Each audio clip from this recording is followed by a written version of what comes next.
महापालिका निवडणुकीच्या पार्श्वभूमीवर मिरजेत पोलिसांचे पथ संचलन.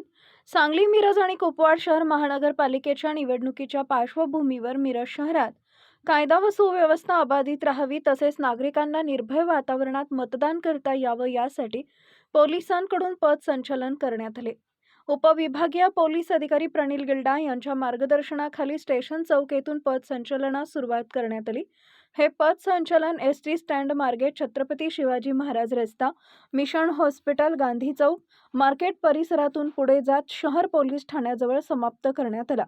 या पथ संचलनाद्वारे शहरातील नागरिकांमध्ये सुरक्षिततेची भावना निर्माण करणे, शांतता व सुव्यवस्था राखणे आणि कोणत्याही अनुचित प्रकाराला आळा घालणे हा मुख्य उद्देश होता. यावेळी मोठ्या संख्येने पोलीस अधिकारी व कर्मचारी सहभागी झाले होते. यावेळी उपविभागीय पोलीस अधिकारी प्रणिल गिल्डा यांनी नागरिकांना आवाहन केले की कुणीही अफवांवर विश्वास ठेवू नये. कोणतीही संशयास्पद बाब आढळल्यास तात्काळ पोलिसांशी संपर्क साधावा. निवडणुकीच्या काळात शांतता व सलोखा राखण्यासाठी सर्वांनी सहकार्य करावे असंही त्यांनी सांगितले. नमस्कार, मी Pranil Gilda, sub divisional police officer Miraj विभाग. आमच्याकडे माननीय जिल्हा पोलीस अधीक्षक श्री संदीप गुगे सर तसेच ॲडिशनल SP माननीय कल्पना बारावकर मॅडम यांच्या मार्गदर्शनाखाली आगामी महानगरपालिका निवडणुका 2025-26 च्या अनुषंगाने आज रूट मार्चचे आयोजन करण्यात आलेले आहे. त्यासोबतच दंगा काबू योजनेची प्रात्यक्षिकसुद्धा आज आम्ही गांधी चौक पोलीस स्टेशन तसेच मिरज शहर पोलीस स्टेशनच्या हद्दीमध्ये घेतलेलं आहे.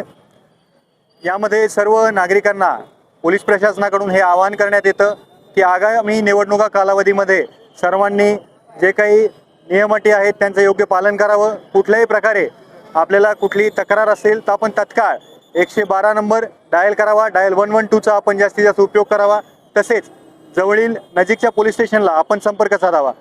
त्यासोबतच नागरिकांना अजून एक आवाहन करण्यात येत आहे, कुठल्याही प्रकारच्या अफवांवर आपण विश्वास ठेवू नये. तसेच अशा प्रकारचे काही मेसेजेस आपल्याला येत असतील किंवा काही आपल्याला ऑनलाईन असं काही येत असेल तर त्याची सत्यता पडताळणी करूनच आपण ते पुढे पाठवावं. कुठल्याही प्रकारे अफवांना आपण खतपाणी सुद्धा घालू नये.